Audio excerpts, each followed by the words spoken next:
Greetings, Lord Captains. Owlcat Games just released a statement saying that patch 1.2 is beyond the corner. They're saying that while working on fixes and improvements for the game, with a massive 2,500 plus changes, they're saying that they have dealt with most of the critical bugs. Their words. They felt that the upcoming patch would be a great time to revisit game balance. With these balance changes, they are aiming to provide a better challenge, offer more interesting gameplay, and expand the variety of viable builds, especially on high difficulties. This is interesting because Rogue Trader was more approachable, even at unfair difficulties, than the Pathfinder games, because you can give extra turns during combat. And this is a feature they are going to limit. So it will be interesting to see how these changes will impact gameplay.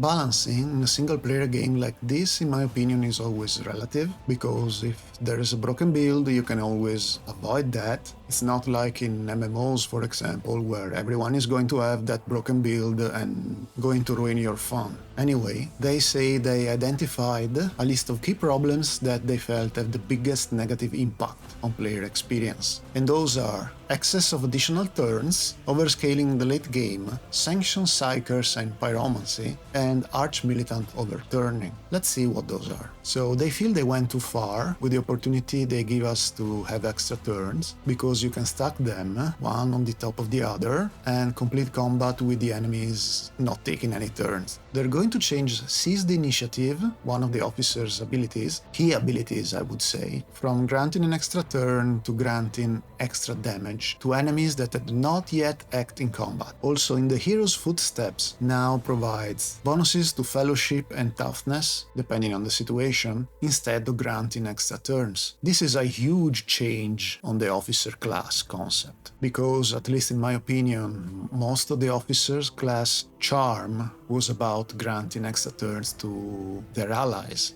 So this is going to change completely. We'll see how this goes. For overscaling in the late game, they intend the crazy amount of damage that some builds are capable of doing, like millions of damage in a single attack. They recognize some of these as works of bugs that they're going to fix or are already fixed, but they also identified a lot of this coming from abilities, items, and talents that provided multiplicative bonuses, and they're going to be changed into flat bonuses. They are especially pointing at the offensive pattern prediction from the operatives, the navigator's reveal the light, the exemplar's dead eye shot, and confident approach. Also, Killing Edge was one of the biggest culprits. This, in my opinion, is not a big deal, because all of these items, abilities, and talents are part of builds that you already know were broken. You could avoid those anyway.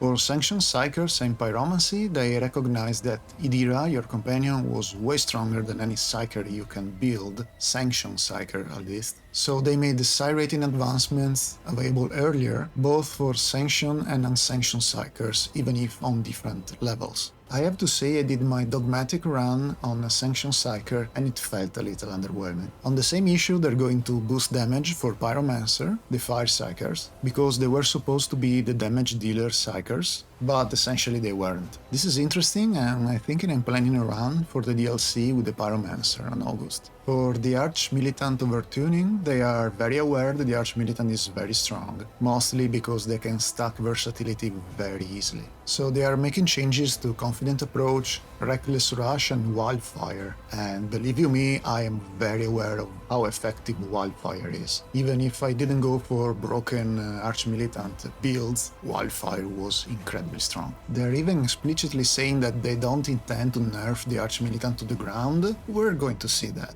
along with the officer. Finally, they are exposing some of their plans for the future. They say that they'll continue to work on balance, combat balance specifically, and they say that they're going to listen to the feedback the community is going to give them, which is always a good sign, at least in my book. They also anticipate some frustration for the changes that are coming. What I find funny is that they're already expecting it. Lastly, and this is very important to me because I talked about this in my review of the game, they are recognizing the limited viability of conviction points. Their distribution is uneven and scarce, which is exactly what I reported. Some convictions are easier than others to level up, some have more points available during all the game than others, and the fact that they're addressing this is a very good sign. Sadly, they're not addressing it in 1.2. It's going to be later.